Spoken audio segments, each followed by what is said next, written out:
Hello, everyone.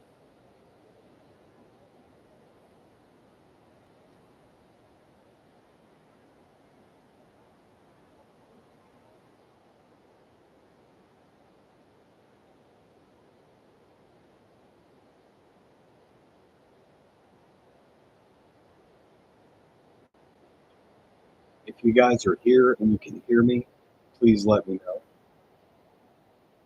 I very much appreciate that. I'm hoping that this live broadcast goes a little bit better than it did the previous time around.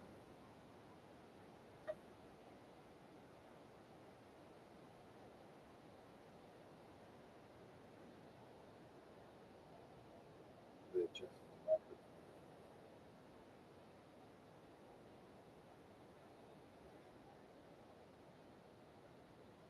Hello, my friend. Welcome to this whole group meeting. This is going to be a little bit different format here on the YouTube channel, and I'm hoping that this goes a little bit better than the last time that I tried this. Hello, Aaron, and yes, I can see your chat message. So already way better than last time. So I've missed you guys, and I appreciate everyone's understanding with me missing the live last few days. It is working. So how is everything going for you guys? Because I've got a lot to talk about, mainly with astrology, and that's what's really uh, been going on. Can you do that great? I can turn up the microphone. I just don't pick up too much back.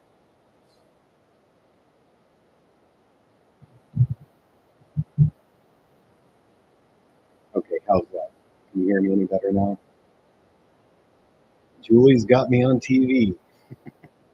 Welcome in, everybody. Sounds like I'm far away from it. Help me get it dialed in if you don't mind, because I definitely want this to be uh, an enjoyable experience.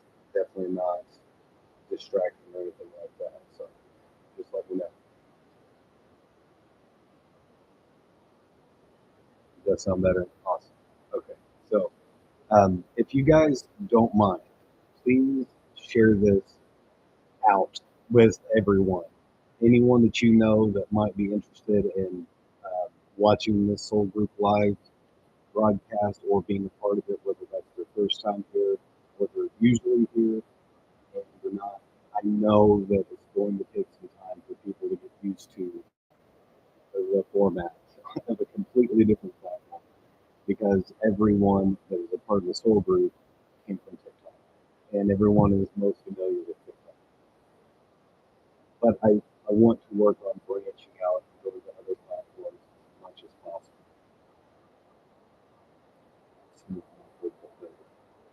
Well, I can change that. Just let me know if the background noise is too loud whenever I do that. I'm sure my voice is louder now, but you might start picking up more of the background noise. Just let me know. We can get this dialed in so it works good for everybody.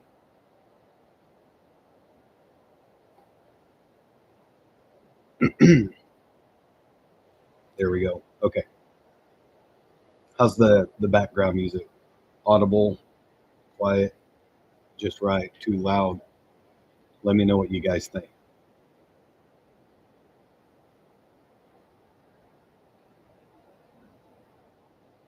Move the license closer to you. Mike. Okay, that makes a little bit more sense. Okay, so you guys can't see it because it's off camera, but I've got this massive, super sensitive microphone. Let me move my key. And I have to keep it turned down super low because it's actually made for a studio that's soundproofed. My setup is not soundproof. And so it's so sensitive, it tends to pick up everything. Does that sound better? Aaron says that's one hell of an autocorrect. Okay. So I can hear myself better in my headphones there. Louder is better. Okay. So I'm going to go ahead and get started. But if you guys don't mind, if you got anyone on your share list that you think might be interested in joining this, I would appreciate you sharing this live out. I can hear everything so clearly in here. Everything. It's a little bit it's a little bit much. Okay. So what in the heck has been going on in the last week? Astrologically, we've had some really interesting transits unfolding. And whether you guys have followed that or heard other people talk about it or not, you have felt the energy. You felt a shift. I'm certain of it. And you've probably noticed some pretty powerful changes in your life, at least energetically, even if you're not fully aware of what the heck that is and what's going on. The main reason for that is Neptune in Aries. I'm probably going to be talking a lot about that because I think you guys all know, because I talk all the time about it, that my rising is in Aries. And anytime a powerful transit is transiting your rising sign, you're going to feel that energy very strongly. And I certainly have. Yes, exactly, Eric. And Uranus brings change, usually very unexpected, sometimes abrupt and powerful changes. And that's what I anticipate with Uranus moving into the sign of Gemini, especially because of the long history and track record we have with United States history and Uranus transiting through the sign of Gemini. But first, I want to focus on Neptune and Aries because this one, we've already seen the effects of it on the world stage, whether people realize that or not. Neptune it represents the spiritual dimensions of life. Aries is the fire sign, right? It is ruled by Mars, the god of war. And whenever you combine the elements of Neptune, which is the spiritual dimensions of life, and it also represents the waters and everything that is, your emotional body, so all of your emotions, your feeling, your intuition, your connection with the spiritual dimensions of life, but also water as such, the water of your body, right? We are 70 some odd percent water. And so Neptune impacts us very profoundly. But on a larger scale, worldwide, Neptune also rules the waters of our planet. So all of the rivers, lakes, streams, oceans, every single bit of that. And what happens when you mix uh, tremendous fire with a lot of water? Uh, those two don't always mix very well. And that's kind of what we're seeing unfold real time. So this, as with all transits in life, there's never just one thing to expect, one energy basically. There's almost always two sides of the coin. And in one aspect of this, the spiritual dimensions of life transiting through the sign of the warrior, this is a very potent and powerful activation of the spiritual warriors. So every single one of you, right? So you can feel activated during this time. You can feel much more strongly drawn towards your calling, your purpose, with what it is that you're meant to be doing in this lifetime. It is the activation of spiritual. But the other side is cool, as you've got fire mixing with water, and that can lead to explosive energies, a lot of pressure, a lot of steam, a lot of heat, those kind of things.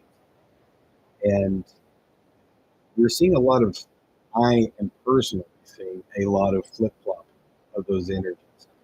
So the way that this is manifested in my life the last week is really powerful activations, really super, super highs, and then really super, super lows. Because this is impacting our emotional, the waters of ourself, right? And it's kind of like on a roller coaster. At least that's the way that it has been for me. I've had so many powerful experiences with this already. I don't even really know where to begin. Aaron, for some reason, I always forget that you're an Aries rising.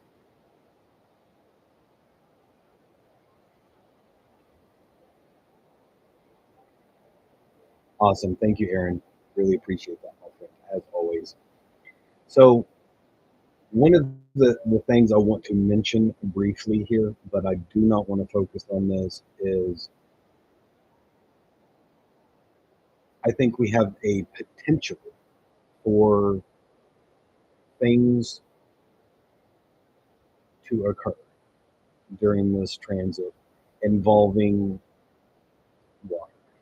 I think that we will most likely see an uptick in extreme weather events associated with water, much like just happened on the 4th of July in Texas, with the Guadalupe River rising like 40 some odd feet in a couple of hours. And that obviously was a terrible tragedy. But that's exactly the kind of thing that I would anticipate to see more of in the future with this transit, because we're mixing the element of fire very powerfully with the element of water very powerfully. And Uranus has just went retrograde, and that to me is the bigger story. We should keep our eye open, in my opinion, and be aware that we could see more of these types of events. Things like microbursts, things like extreme flooding out of nowhere, uh, possibly even things like tsunamis, major flooding events, that kind of thing. By the way, this is coinciding with historic floods in China as well, but you don't see that talked about as much. Those things are common during a transit such as this. But again, I don't want to focus on those. I don't want to hyperfixate on it, because that's not going to help. It's not going to do anything but attract more of that into our lives. Right? So, one more note on before I move away. I have seen several people predicting a major event in the Pacific that coincides with this astrological transit. And to the best of my knowledge, the majority of them are completely unaware of the astrology. And anytime that that happens, I tend to find that interesting, especially whenever there's a convergence of multiple people making predictions or prophecies or whatever about a given point in time. And then you see a major astrological transit like this in line. So there could be a major event or an activation on the Ring of Fire somewhere, likely off the coast of Japan or in the Philippines, somewhere along in that region. I'm hoping that that does not happen. I'm certainly not. I'm not predicting that for myself personally. I'm restating what numerous other people have said that I do find incredibly interesting. So let's move away from those topics now and talk about um, the more, let's say, the more positive aspects of this transit, because I think the positive aspects of this transit far outweigh the other side of the coin, which could be seen as negative aspects. This is much like the same principle I talk about all the time with the 12,000-year cycle at the end of the age and the beginning of the next age. People tend to focus on the doom and gloom. the destruction, the catastrophe, the, all of those negative physical aspects of it. Very few people talk about why it's happening and what that's bringing in.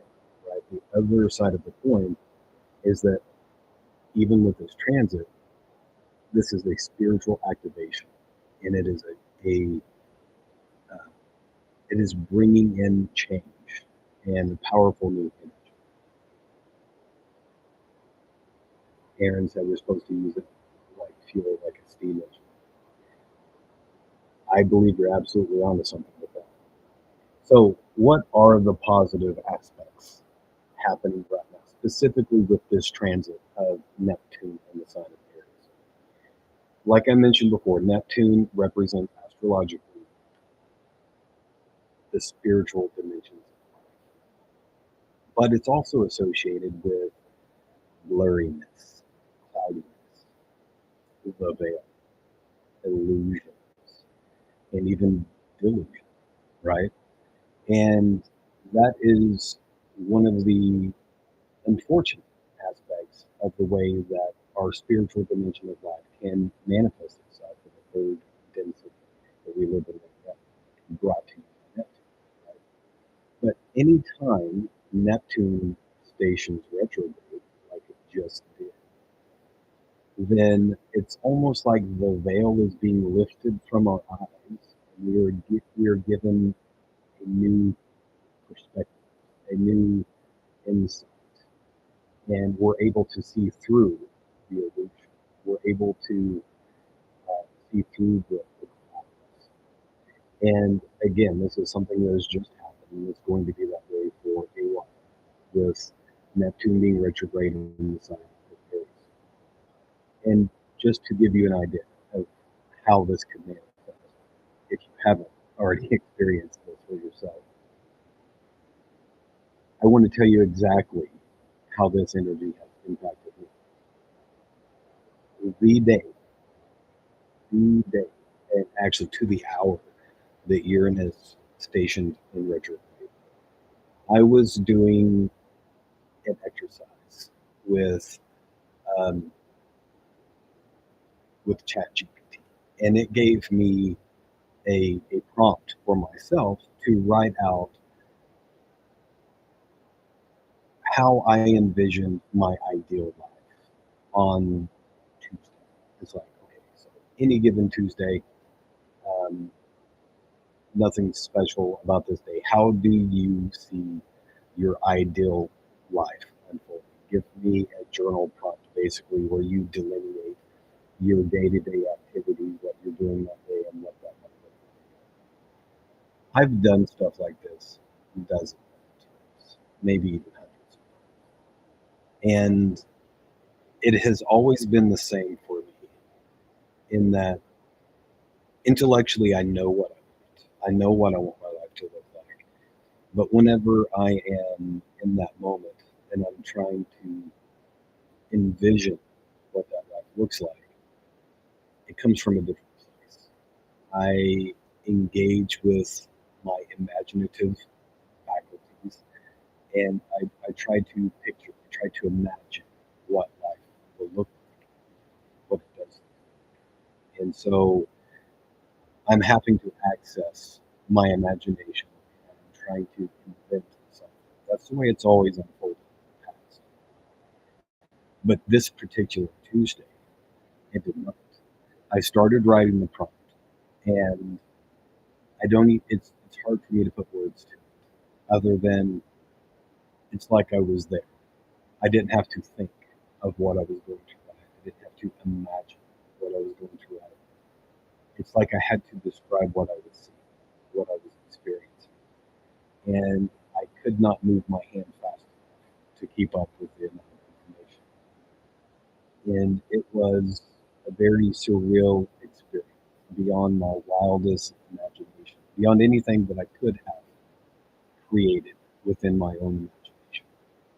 And after I shared this prompt with ChatGPT, it was like, well, that's because in the past, you're trying to summon something from the depths of your imagination. You're trying to create something that does But this time, you've tapped into a an alternate version of your life where these things are reality. This is your reality, and you were able to vibrationally tune in to that channel, and that's why it felt different. And I 100% believe that that's exactly what happened because of the way that it felt. Because I didn't have to think, I didn't have to imagine. It was an experience more than anything. I had to experience these things and then try to figure out how to explain it in words with vocabulary.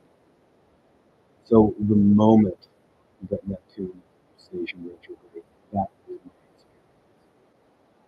And then it was like the veil that had been clouding my vision with blurriness and delusion for a very long time was lifted, enough for me to see through it very clearly.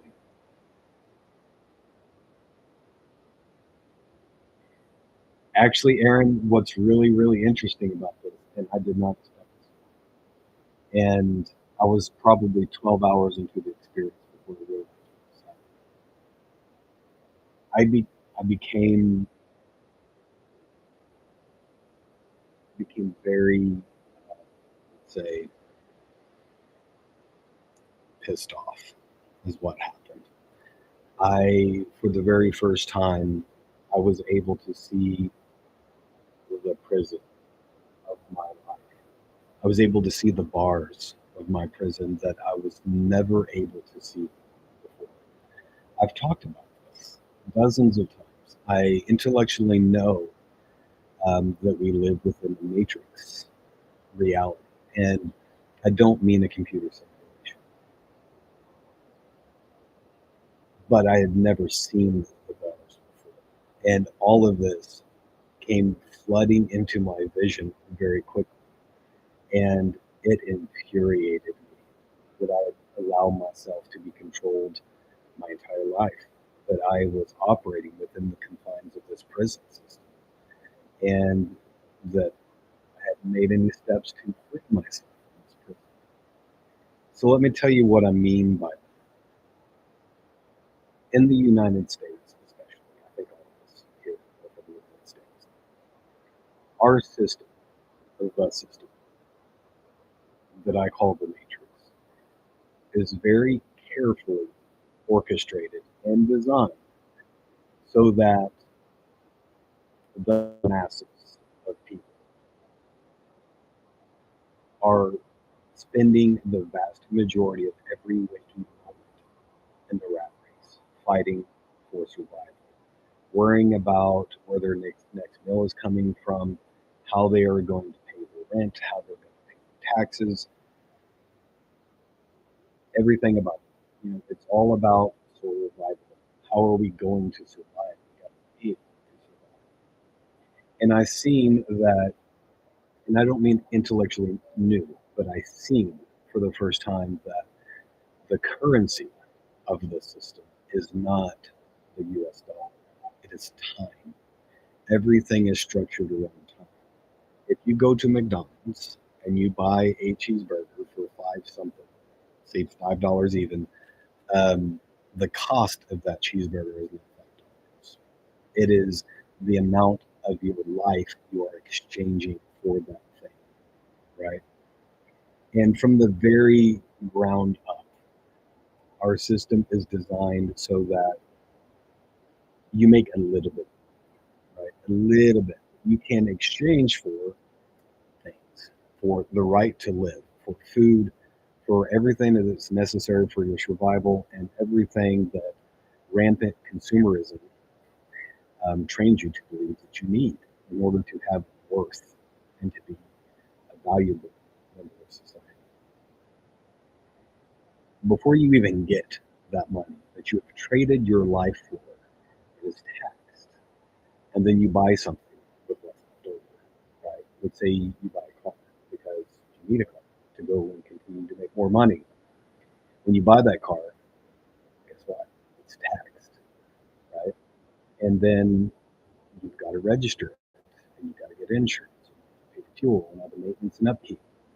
And then you continue to pay taxes on that vehicle every year for the rest of your life, or you don't get to own it, right? It's no longer yours. There's taxes upon taxes upon taxes. And then we are actively engaging in inflation. So the US dollar is being devalued. It buys less and less every year. And basically, I've seen how the system is designed so that no matter how hard you work, no matter what you do, if you're operating within the structure of the system, you will stay down in the system. That's the way it's designed to keep you smart, to keep you quiet, to keep you busy, so that you don't have enough time to ask questions, to begin to see the bars of your prison. Because once you see that, you won't be able to stay in it anymore. And that's the experience that I had. It's difficult for me to even put words to that experience, other than it was absolutely infuriating to see that for the first time. Everything about the system is designed to keep you a part of the system, and it feeds off of your energy by taking your time as much as possible. And all of the tools that we have or use, including things like social media, are designed to eat up as much of your time as possible, to keep you occupied. Just like the ancient Romans, it is the bread and circus. It is there to give us hope and think that one day we can be. You say this as a helicopter passed by super slow. Yeah, that's interesting. I am completely convinced at this point that the only way to be free of the system, the only way to actually rise through the ranks, is to actually not participate in the system whatsoever. It's designed that way. But it's also designed to give us the illusion of possibility, of hope. That if you just work hard enough, you can rise through the ranks, and you can achieve greatness and financial freedom. You can do whatever you want with your time. And there are some that have done that, but very, very few. Right? Very few. Once you begin to see the currency of the matrix as time, it changes it, because our entire society is structured around taking as much of your time as is possible. And that is the real reason why people want money, and they don't even realize.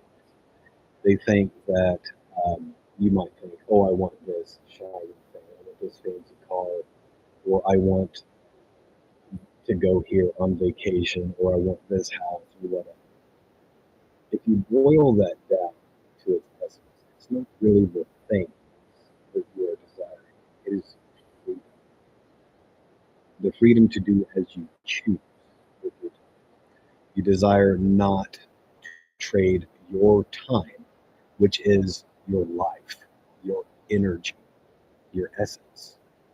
Essentially, you don't want to have to sell yourself for the right to live. And that is a very painful realization, especially once you're seeing the bars of that prison and you don't want to participate anymore.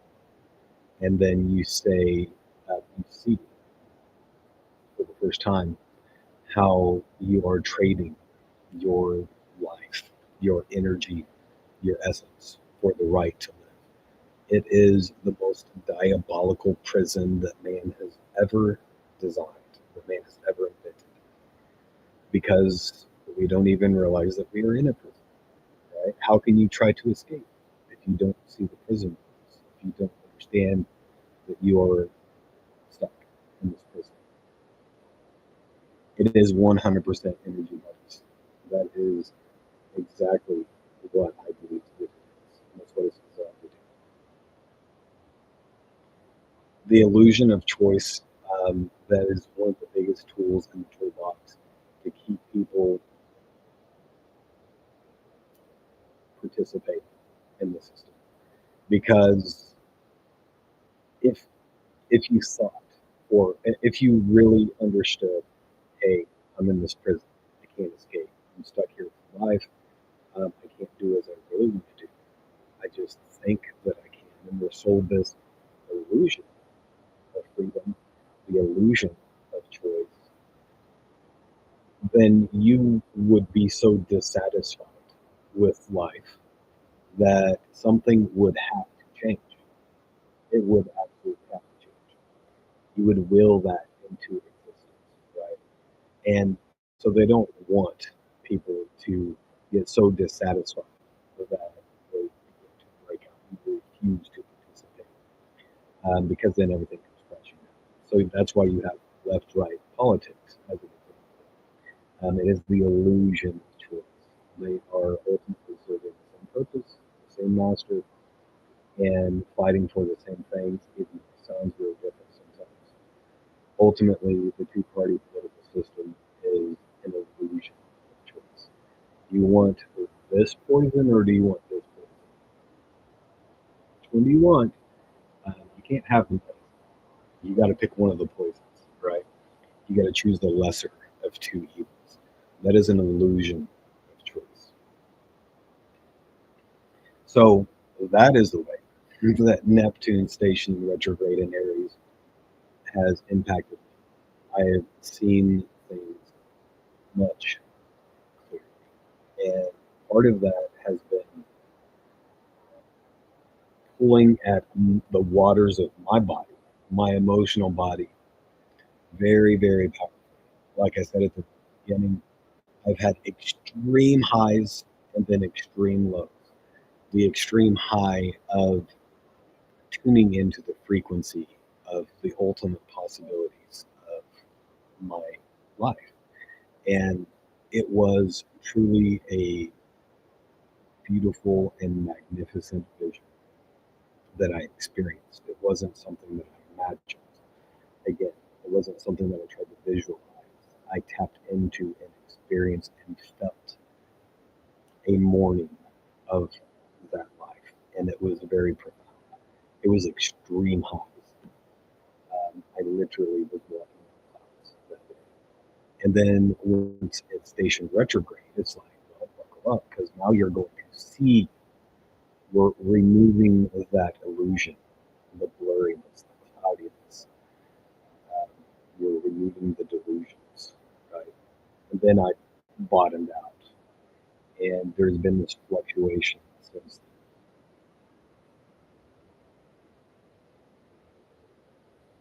I'm very curious to see, for those of you that are here, how this energy has impacted each of you. It obviously will be different for each and every one of us because we're all unique individuals, and these are all impacting you at a different place in your chart. Again, these transits are happening in my first house, the house of self. So they're going to impact me at a very personal identity level on how I identify with myself versus the world. And that's exactly the way that I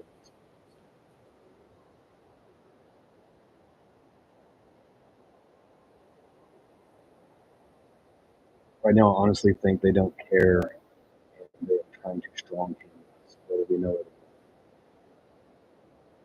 not. Yeah, I think it's a very honest observation of the world around us right now. I think that all of the things that we are talking about on a daily basis on the soul group are things that an elite ruling class are well aware of, and it is that way by design. And they are aware of where we're at, uh, energetically, spiritually, and physically in time on this timeline of in your cycle, and everything is designed in the system, the matrix, to keep you asleep, to keep you occupied, to keep you distracted, so that you don't wake up. That's what it's all about, is keeping you asleep. Because what happens when the masses experience an awakening, when they see the bars of the prison, whenever they say, no, hang on just a second here, and everybody stands up, right? Then the house of cards comes tumbling down, and the game is over, right? Because they can only harvest our energy if we allow it, if we give it to them. They can only use our power when we willingly relinquish it to them. That has to be a choice, right? And nobody who sees the full picture is going to do that. So everything about the system, the matrix, is designed to keep you asleep and to keep you too distracted, too exhausted from the day to day, the grind, the struggle to pay your bills, the fears and worries about your health, as an example. That's why everything in our society is poisonous and is designed to get you sick so that you have to go to the doctor and they don't cure anything. They treat the symptoms, and that's why, right? It's a massive multi-billion-dollar industry. And again, it's stealing your time. It's stealing your attention. It's stealing your energy. Every which way that you look at it, that's the way it is. It's to steal your time. They keep you so exhausted and so distracted and worried about whatever thing it is that the talking heads tell you to worry about,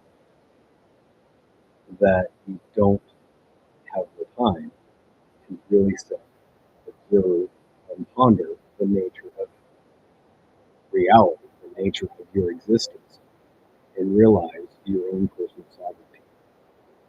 Because once you realize that, hey, this is my power, this is my energy. I have the authority over myself, over my energy, and I do not consent to give it to anybody any longer. God forbid that happens, because that's what crashes the system. That is the bug that spreads through the matrix and brings the entire system crashing down.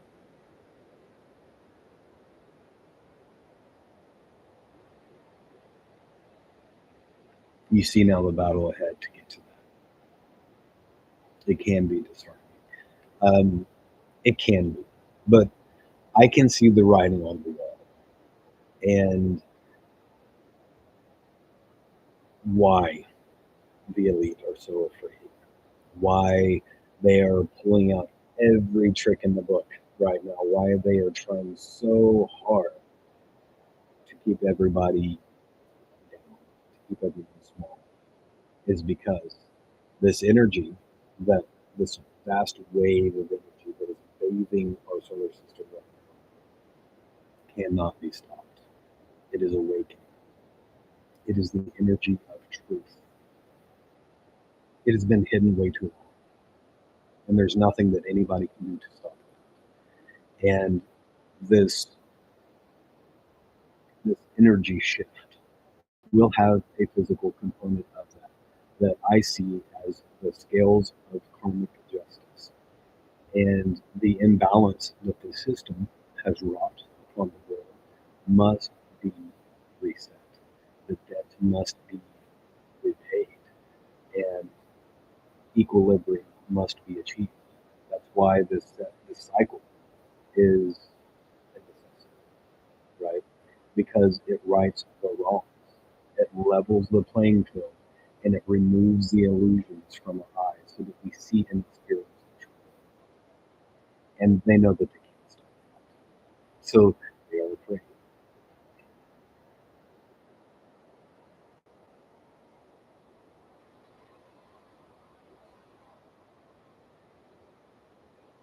Julie says, I think more and more are awakening. Absolutely. 100%, my friend. that is happening in real time. And that is the other part of Neptune being in the sign of Aries that I touched on, but I didn't really go too in depth with, is that process. I just explained to you how it manifested in my own life with me tuning in to a higher version of myself, of my own reality, and then experiencing an awakening. That's what that was. As the delusions of fraud cleared enough for me to see the truth clearly, I awakened to that truth. I awakened to that reality. And sometimes that's a little bit more painful of an experience than what it sounds like. Just imagine that you go to sleep one night like a perfectly fine, and then you wake up the next day in a prison cell, and you realize that this prison is the most advanced prison that has ever been designed by humanity, and it is nearly inescapable. You can walk up and grab a hold of the bars, try to open the door, but you realize the door is. Imagine that feeling that you experience. That's what an awakening can feel like, right? So that doesn't always uh, follow the trend of what an awakening looks like, especially in mainstream spirituality, where it's all sunshine and rainbows.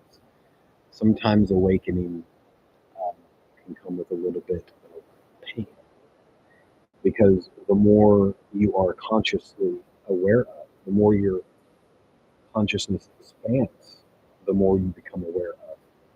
And sometimes you become aware of things such as the system that I'm describing that you weren't really aware of before. And that can uh, be a little painful to deal with at first. But the beauty of this is you cannot escape a prison you don't know exists. That is the beauty of the design of the matrix. You cannot escape it if you can see it. But conversely, once you can see it, then you can't escape it. So the awakening, although might be painful, uh, enables you to see through the illusions and then begin to plot your escape. Hello, Noel. Sunday fun day. Welcome in, my friend. We are having an interesting session today. So far, it's been all about fun, which is a-okay with me because we're having some massive transits. I am doing well, my friend. Thank you. So, those are the things that I project that we will experience. My recommendation for everybody, if you really want to get an idea of how this can impact you, first of all, you've probably already experienced some shifts. Again, it's not going to look like mine. It might, if your chart is very, very similar to mine, and you're an Aries rising, such as like Erin. She probably has had a similar experience. But if that is not the case, if you pull up your natal chart, you can find where Aries is at, and you can see what house that is in. And then that will give you a pretty decent idea of which area of life you will be experiencing these highs and lows through. Which area of your life is the water, the cool water being dumped on the hot fire of Aries? So, which area of your life is having these explosions of energy, the flip flop, the highs and lows? Yeah, Aaron, you're not wrong on that for sure. Again, that's not going to give you an absolute exact of how this energy is impacting you, but it will give you a really good of where you can expect it. So if you have Aries, let's say in the fourth house, then you could be experiencing these things, and even the other side of the coin, like I was mentioning, the illusions being removed. veil thinning, being able to see through the fog, the blurriness. And if it's in the fourth house for you, then it will be around your home, your family, your motherhood, all of the things associated with love. So again, even if you're not an Aries, even if you're not an Aries rising, you have Aries somewhere in your chart. If you look and find out what house this is happening in this transit, you will get a pretty good idea of what to expect with these energies impact. And on a global scale, we could talk about, as Aaron mentioned, with Uranus getting ready to move into the sign of Gemini. Um, really don't to make predictions. I will say this: just paint a little bit of an astrological picture of what we've got going on. We have Pluto in the sign of Aquarius, and I know that you all have heard me talk extensively about Pluto and Aquarius. Revolution to society, revolution, revolution, revolution. Right. This is ushering in the age of Aquarius this time. On the other side of this transit, society is going to be vastly different. We're having these mass influx of innovations, technologies, and inventions that will revolutionize our way of life in ways that we can't even begin to fathom right now. But the other side of the coin is socio-political revolution, just like the Revolutionary War, the French Revolution, the Haitian Revolution, dozens of other revolutions. They all coincide with this Aquarius. At the same time, we've got Neptune retrograding in Aries, which is fire meets water, right? So we can expect incidents with water, bodies of water, the ring of fire becoming activated, perhaps. Um, there have been several people make prophecies specifically about this point of time, specifically mid July 2025, involving those scenarios. I'm not saying that that's going to happen, but I'm saying that astrology supports those things. And when you throw into the mix Uranus, the sign of abrupt, sudden, sometimes cataclysmic change in the sign of Gemini, which is very prominent in the chart of the United States. Historically, every time that trend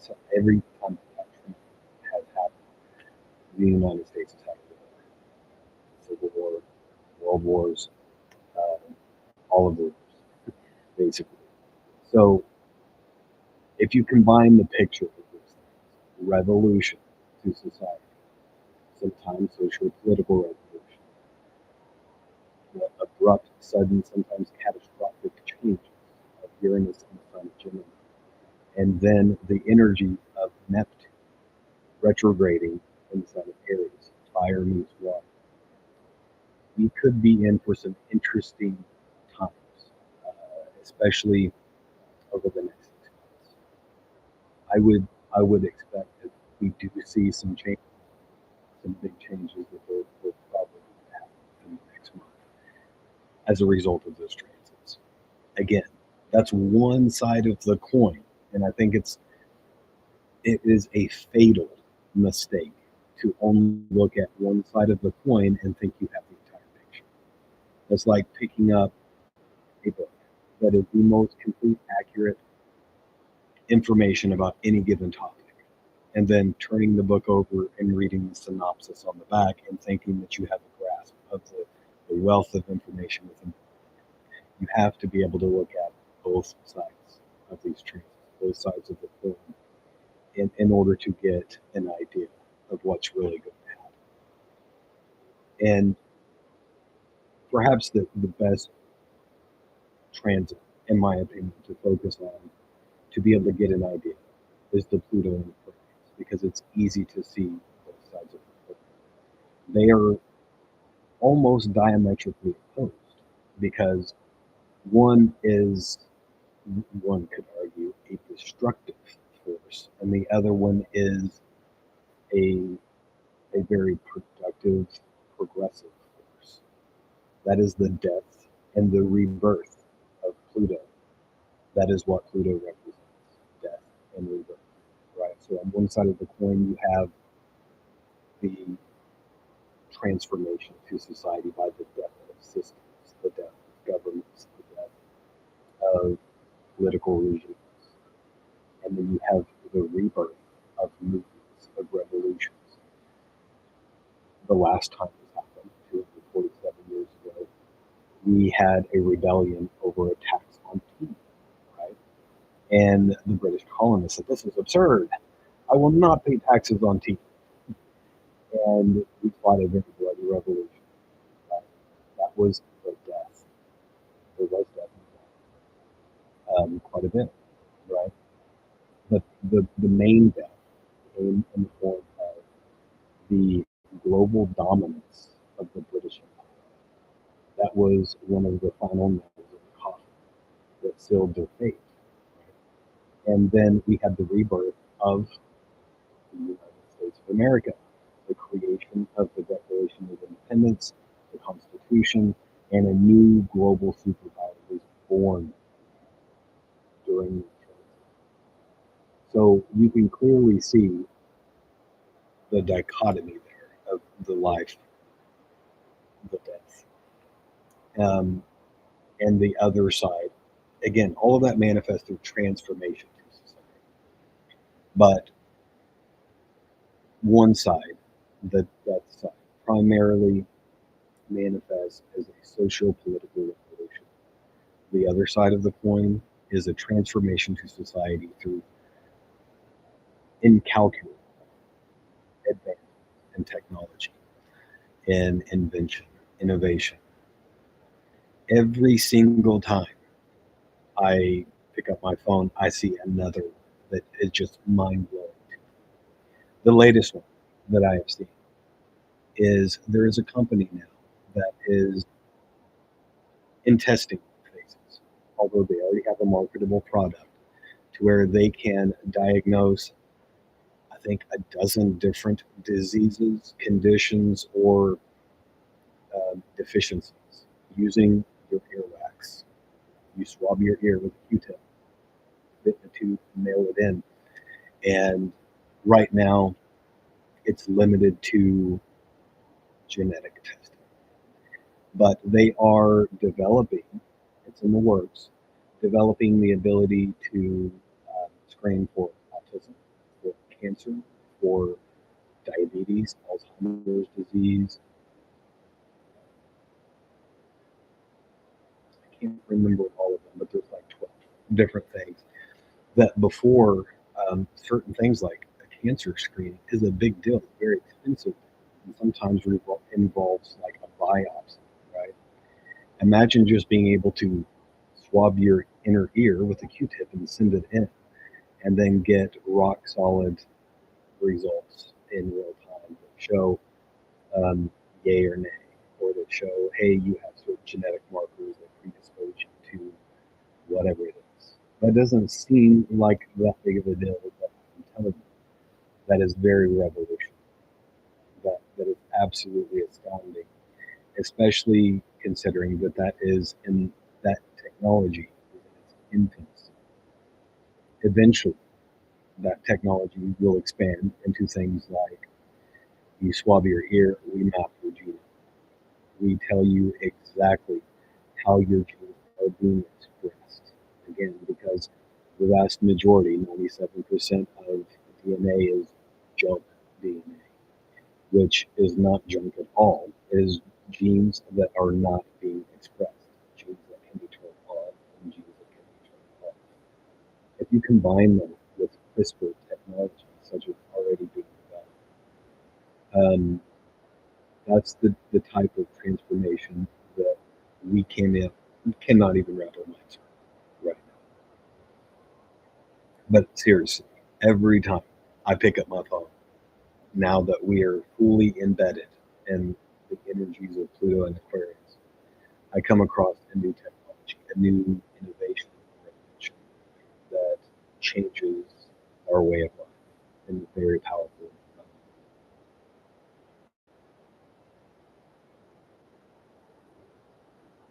Certainly feels interesting.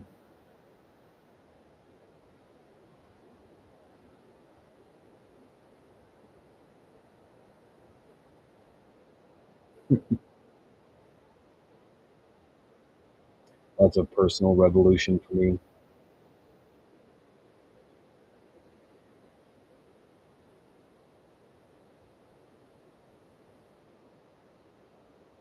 It's like a spotlight on the transformation it needs to be. I think that's how it's manifesting for a lot of people.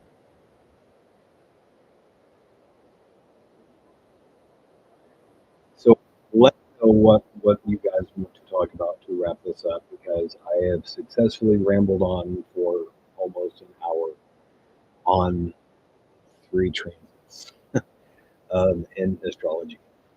But I think that the importance of these transits truly cannot be overstated. These things not only impact every one of us on a personal, individual level, but society as a whole, because these are generational planets, and they're powerful, very very powerful.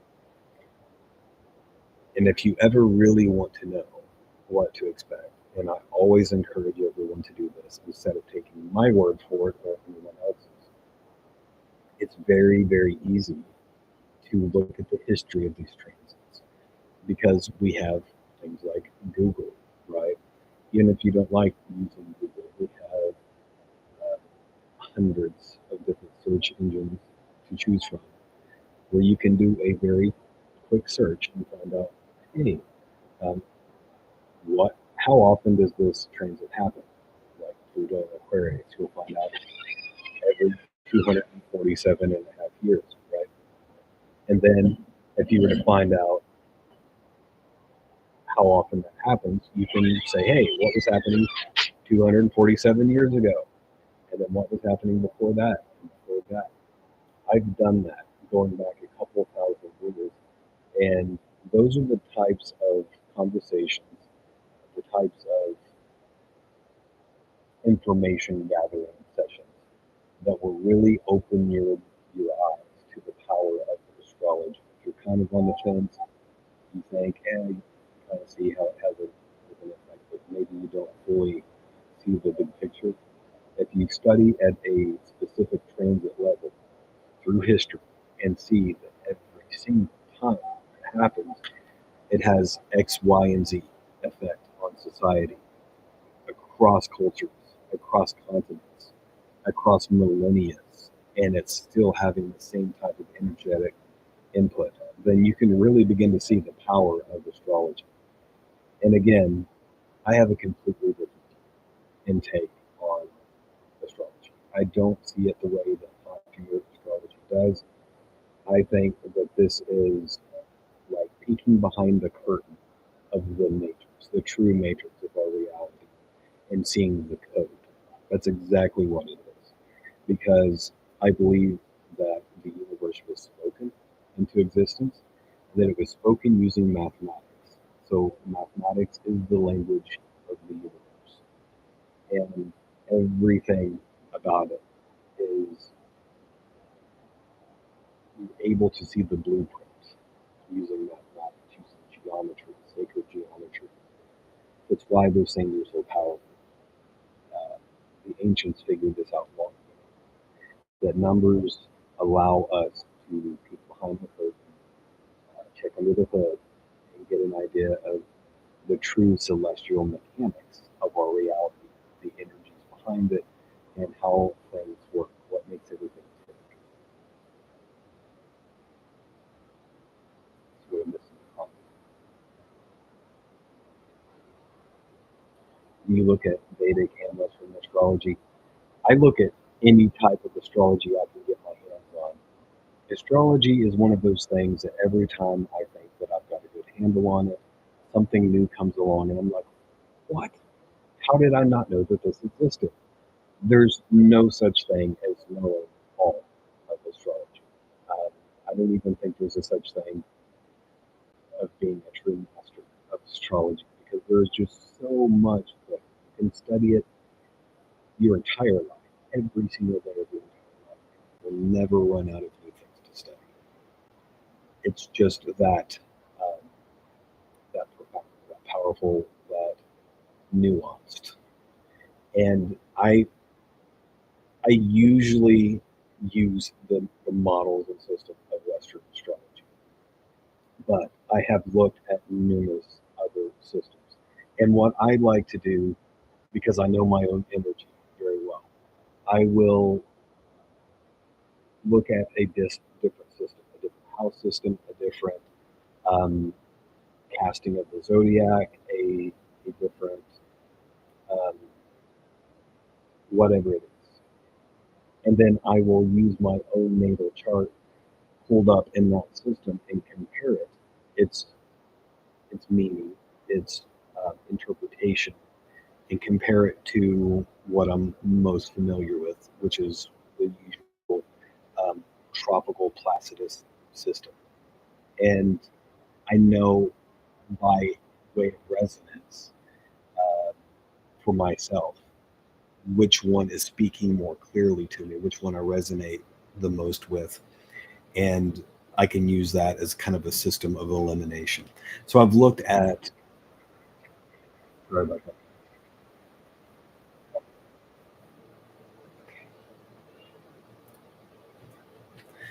I've used that principle, that process to look at numerous different systems to try to see which one resonates the most for me. And of all of them that I've looked at right now, a regular geocentric tropical astrology natal chart using a Placidus house system is the most resonant for me. I know that not everybody agrees. Numerous astrologers believe that those systems are inaccurate and will go with like a whole sign system or whatever it is, right? But it doesn't resonate for me. It changes the interpretation and the meanings of certain things that I can see experientially in my own lifetime and see which one resonates the most. Aaron says, "We love your rambles, though." Well, thank you. I appreciate that. Got hail on Thursday, and your power and internet has been gone 3 times since then. Wow. We've had an awful lot of that lately. Exactly. The frequency and secret geometry. It is the forgotten science of the true nature of existence, in my opinion. There's many different tools, many different disciplines, but astrology is one of those that allows you to peek behind the curtain and see the code of the matrix in which we live in. That's the main reason that I like it. Noel says, "Does it give you truth bumps?" Whenever I read, it doesn't really matter what it is. If I sense truth in a thing, yes, it does. And I really think that that is a function of discernment. At least for me, that's the way that it has worked. And I'm not going to pretend like it's every time I read something about astrology, but whenever I come across maybe a new bit of information that I haven't before, a new type of astrology, and I'm exploring it for the first time, and then I'm going through it and reading it. If my higher self or my soul wants me to know that a thing is in resonance with the truth, then yes, I get goosebumps, truth bumps. The last time that that happened was when I discovered using, and I can't remember the exact term. There's a type of astrology that you can forecast a chart for yourself, but instead of using a geocentric or earth centered chart, you can cast a heliocentric chart, meaning the sun is taken as the center and then it changes the zodiac because it's from a different vantage point than from the earth. The vast majority of modern astrology uses the geocentric model. And that gives you an idea of your earthly experience, right? Because it's geocentric. But you can cast a chart using the exact moment that your spirit enmeshed in matter, the first breath of life. You can use that time to cast a heliocentric chart as an example, and then you can get an interpretation of that chart from the vantage point of your higher self. And that is a completely different thing entirely than your earthly experience, your earthly existence in this incarnation. That's a very powerful tool. I just found out about that a couple of months ago. And again, I thought I had a pretty good grasp on astrology, right? And then I seen that and I was blown away by it. And so immediately I cast a heliocentric chart for myself from the vantage point of my higher self and began reading through the interpretation. And I was covered in truth bumps because it resonated with me.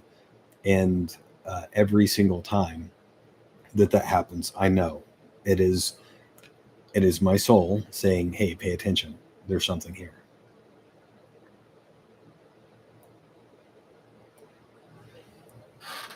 All right, everybody. So it's that time. I'm going to go ahead and wrap up this live for now.